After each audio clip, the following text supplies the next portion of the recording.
اور پھر حضرت عمر رضی اللہ تعالیٰ عنہ وہ ہے کہ جب اپنی رائے پیش کرتے ہیں، اپنی بات پیش کرتے ہیں تو رب قرآن بنا کر اتار دیتا ہے۔ آپ رضی اللہ تعالیٰ عنہ نبی پاک صلی اللہ علیہ وسلم کے ساتھ بیت اللہ کا طواف کر رہے ہیں، عمرہ کر رہے ہیں، طواف کر رہے ہیں۔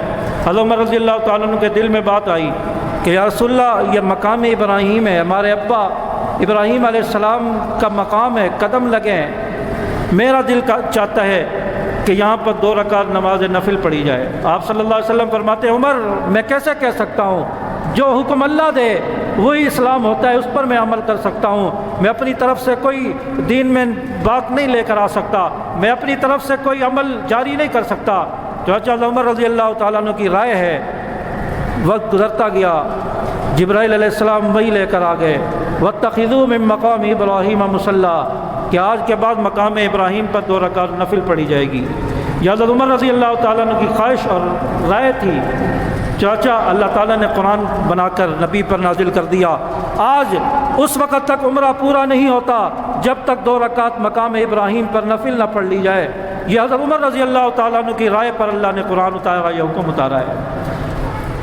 آپ صلی اللہ علیہ وسلم کے سامنے جنازہ لایا گیا، عبداللہ ابن ابی کا جنازہ لایا گیا،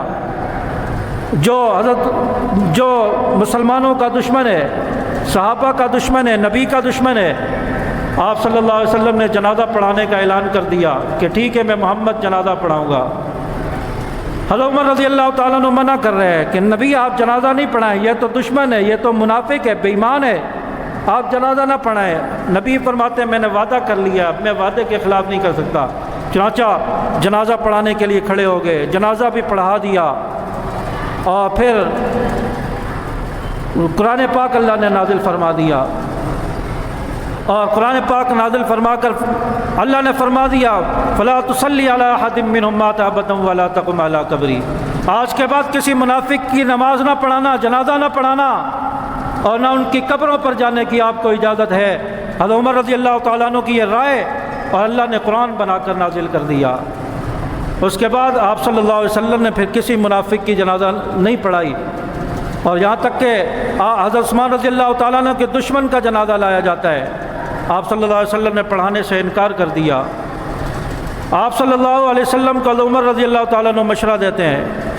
ایک مرتبہ آدمی آ گئے، ایک منافق ہے اور ایک یہودی ہے، ان کا جھگڑا تھا کسی بات پہ۔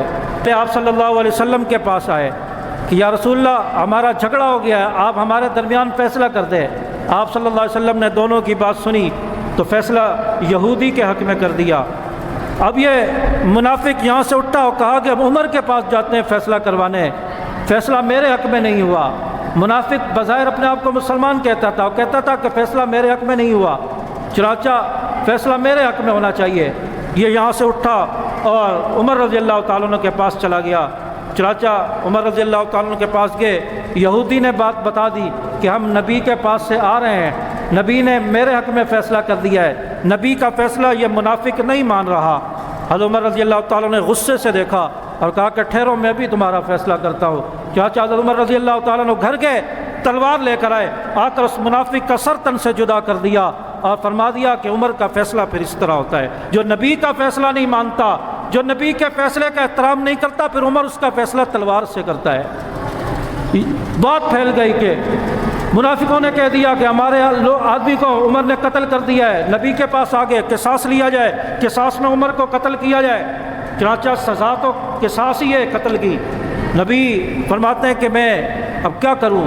چنانچہ اللہ تعالیٰ کی طرف سے حکم آ گیا، فَلَا وَرَبِّكَ لَا يُؤْمِنُونَ حَتَّى يُحَكِّمُوكَ فِي مَا شَجَرَ بَيْنَهُمْ، جو نبی کا فیصلہ نہ مانے، عمر اس کا فیصلہ تلوار سے کرتا ہے، تو عمر کا فیصلہ صحیح ہے، عمر نے جو فیصلہ کیا ہے وہ حق بجانب ہے۔